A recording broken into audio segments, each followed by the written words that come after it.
We had what was called a warehouse deal. And the warehouse deals are in either Los Angeles or Hollywood Hills. And there's like a warehouse district, at least in one of them. And then some of them you use buildings, but not necessarily warehouses. And so when I go there, these people would be there because their agent, their producer, their director, their friend, another rock band, somebody within their industry said, if you want to be famous, you got to go here. You got to get on the list, sign up, and they're going to walk through and they're going to ask who wants to be famous. You just got to be willing to do whatever they say.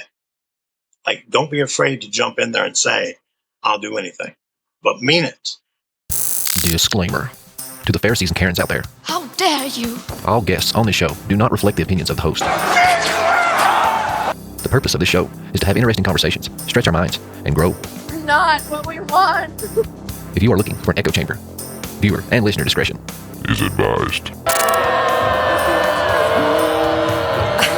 You talk about extreme.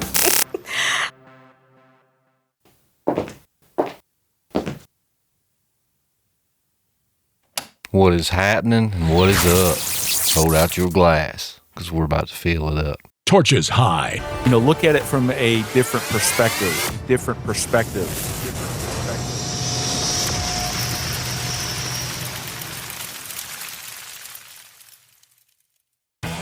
Hey guys, what is happening and what is up? You know what time it is. Hold out your glass, because we are about to fill it up. Welcome to the Prometheus Lens Podcast, the place where the conversations are always enlightening. I'm your host, Doc Brown, and here we like to use the allegory of the Prometheus Lens to take a second look at everything. Well, if you're new to the channel, welcome to the hero's journey. Be sure and hit that like button, hit that subscribe button. Be sure to check out our banner below with all our social medias at their various platforms, and that would be much, much appreciated.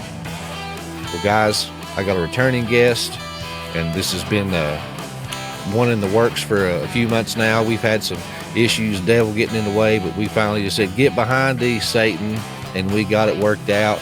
But I'm glad to welcome back to the show Zachary King. Zach, thanks for coming back, brother. Thanks for inviting me. Yeah. Well, last time that we talked, we had touched on your history with the Church of Satan and the occult and stuff like that.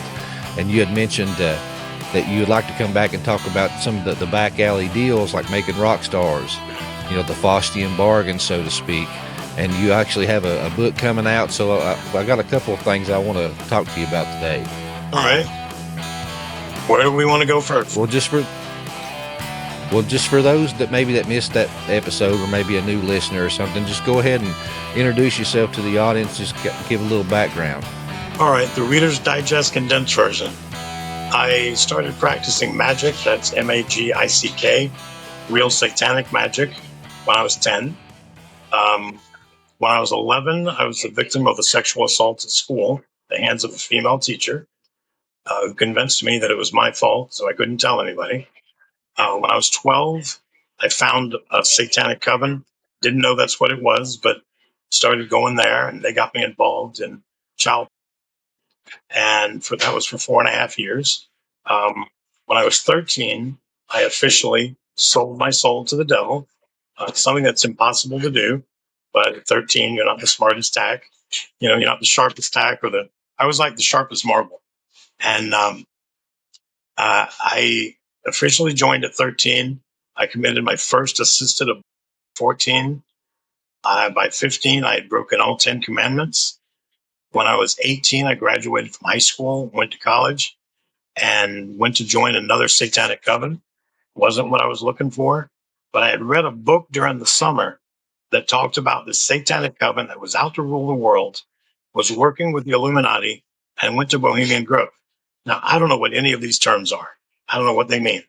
But if that's real, I won in that coven. And I contacted my first coven. They put me in contact with them. I joined them when I was 18. At 21, I became a high wizard. If you want to know what that looks like, go to Pink Like a Pill official video.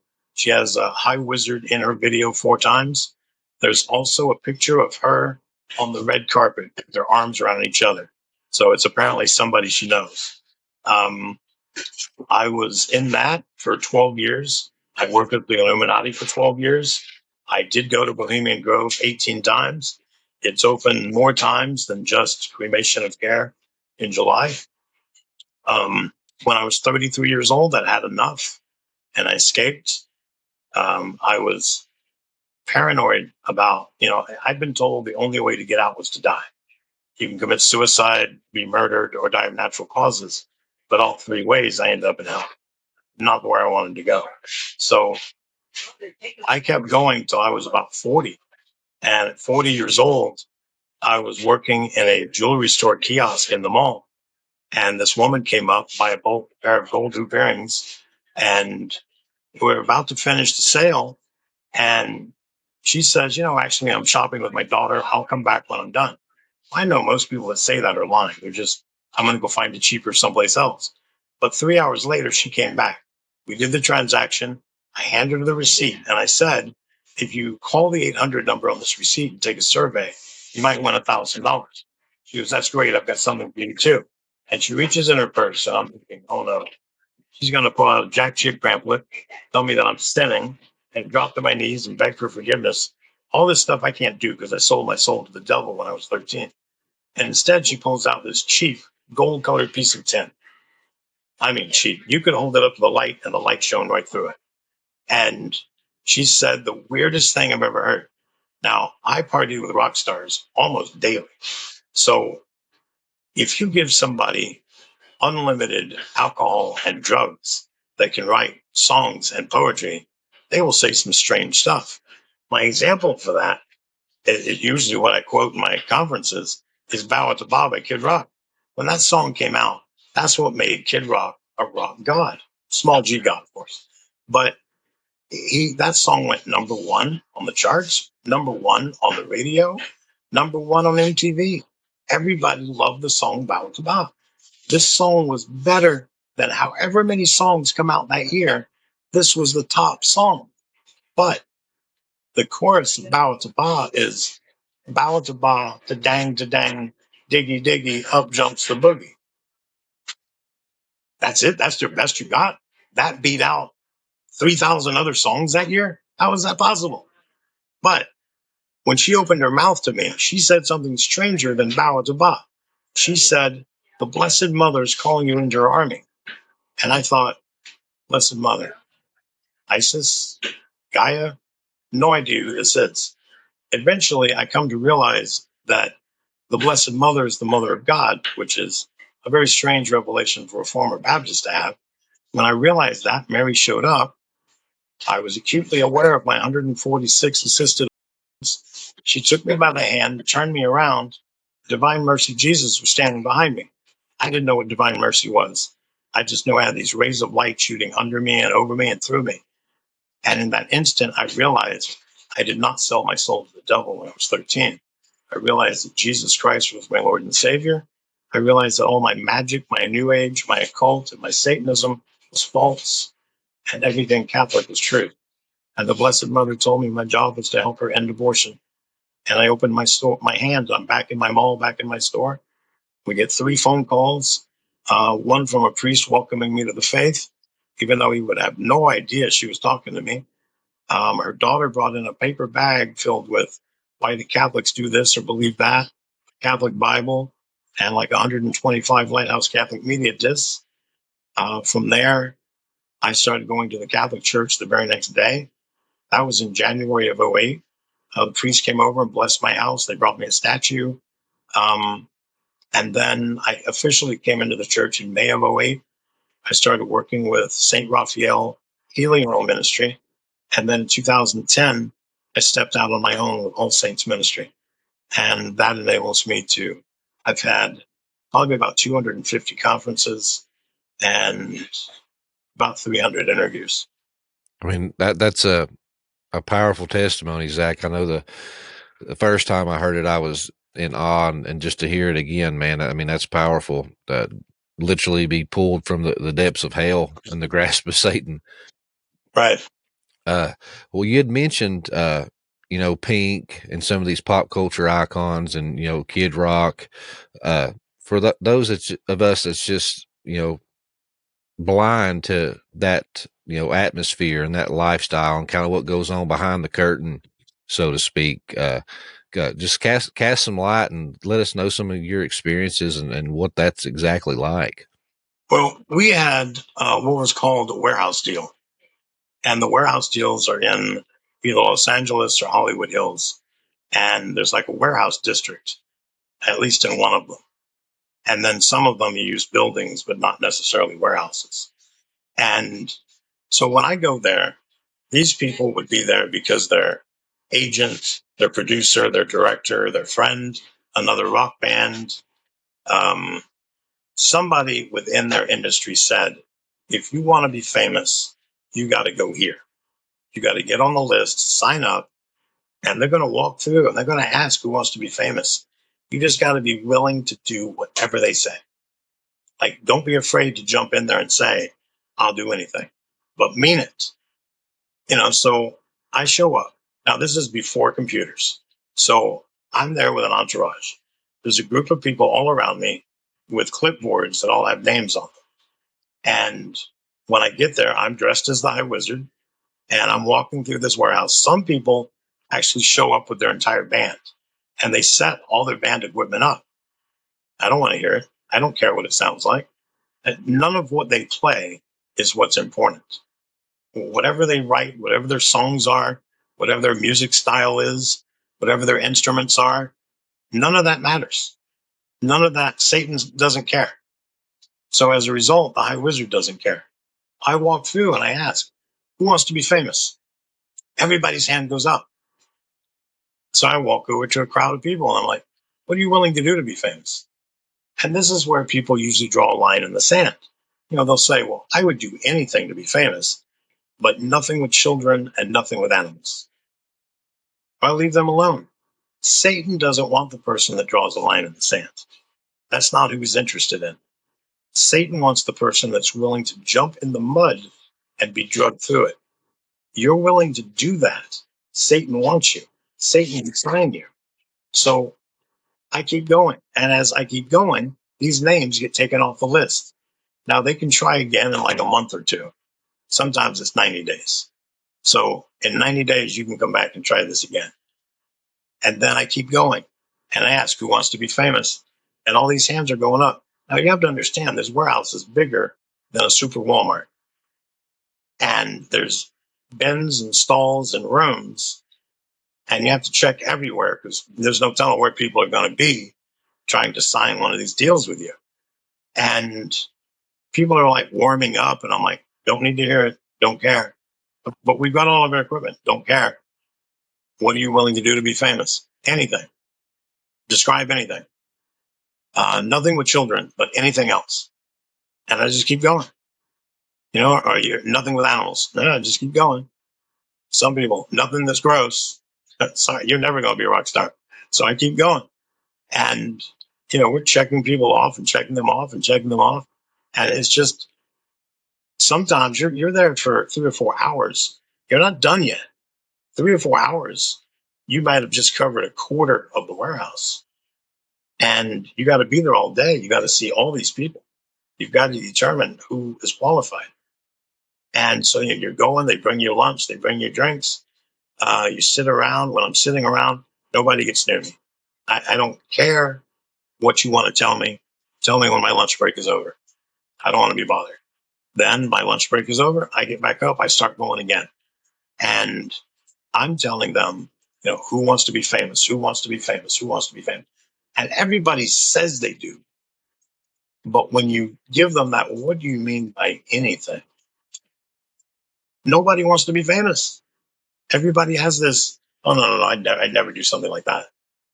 And so I keep going. Eventually, there's this guy. This was in the early 90s. Might have been the late 80s. And he was a little overweight. And he told me that he could not sing and he could not dance. And he could not write poetry. And he couldn't write songs. And he can't write music. So no lyrics, no music, no poetry, no songs. He can't sing or dance. And he's fat. He's not overly fat, but he's fat. And I was like, what do you want to do? And he says, I want to be in a boy band. Okay. I said, they sing and dance. He goes, I know. I said, you said you can't do that. He goes, I can't.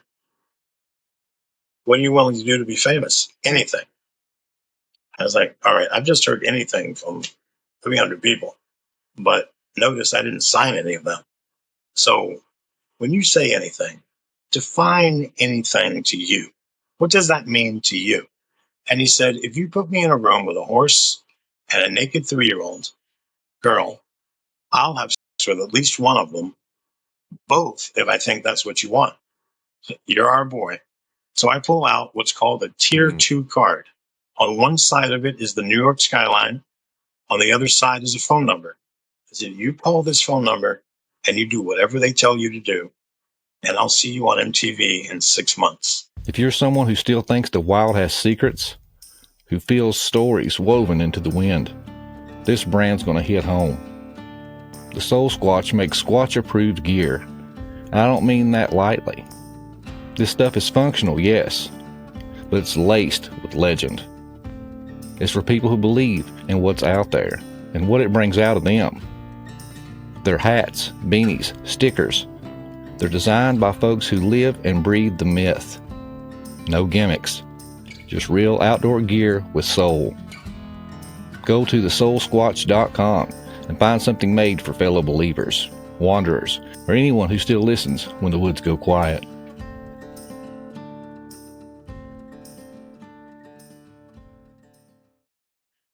Most likely singing and dancing. So he called the number. And while this was happening, but before I gave him the card, I said, I know there's a Dr. Seuss book in this building somewhere because we've seen it multiple times. Somebody go find it and bring it to me. So one of the guys ran off, was gone for about 10 minutes. And he came back with it. And he hands it to me, and I hand it to him, and I said, read that to me. So he picks it up, and he starts reading it. Now it's Dr. Seuss. Just before it rhymes, he stops, closes the book, and says, I don't get it. And in my brain, I'm thinking, wow, he couldn't even make a Dr. Seuss book rhyme. This guy's got issues. So he takes the card, and he goes off. He's happy. He's got a card. So I'm continuing to go through. On this particular day, I might have found 2 people that got the card. Sometimes almost everybody in there gets it, and sometimes one person gets it. I've been in there like a 16-hour day, and nobody got it. Nobody was willing to drag themselves through the mud or let Satan drag them. So I made about 1,200 rock stars. And when I say rock star, that means R&B, rap, reggae, electronica, rock and roll, new age, heavy metal, opera, country music, everything. Every genre you can think of, I have done something in, and I've made 1,200 rock stars. And so some of these people at that time I considered friends. A lot of those people are still famous now. Obviously I can't walk up to them because I didn't look like this back then. And if I walked up and identified myself, they would identify me to the Satanists, and I might die. Now, so I'm going up to these people, and they want to hang out with the High Wizard. They consider me a friend.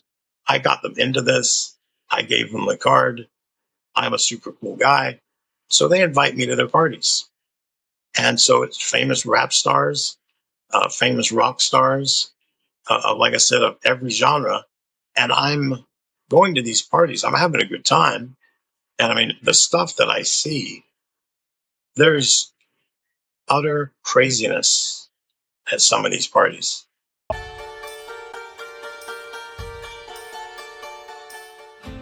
Hi everybody, I'm Chris Vick. I'm the founder of Squatch Survival Gear, and today I'm here to talk to you about some of our most popular packs. In 2017, I founded Squatch Survival Gear because I was tired of seeing low quality, mass-produced packs flooding the American market. I decided I'd make a pack that was 100% designed and manufactured in the United States, and today I'm here to talk to you about some of our most popular packs. This is the Night Howler. It was designed for EDC and travelers. As you can see, it's small. It's roughly 10 by 12 inches. It's designed for everyday carry. The pass-through pad allows you to put it on your luggage when you travel. This is the Rougarou. It's very civilianized, lots of attachment points. This is a 25-liter pack. We designed it for a little lighter load. If you need more than the Night Howler, you should try this. This is the Mothman, very similar to the Rougarou, roughly the same size, but it's designed for carrying a much heavier load.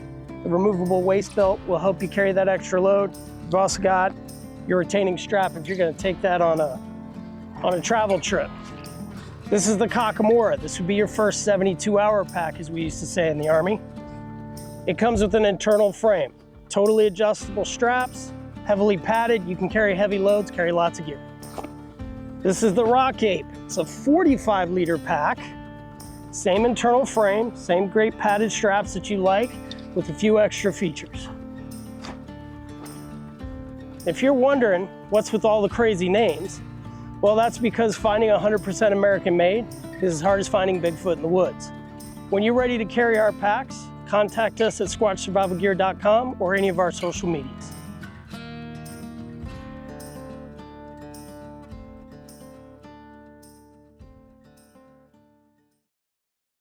I went to an actor party, and there was an actress there. She went in at the same time I did.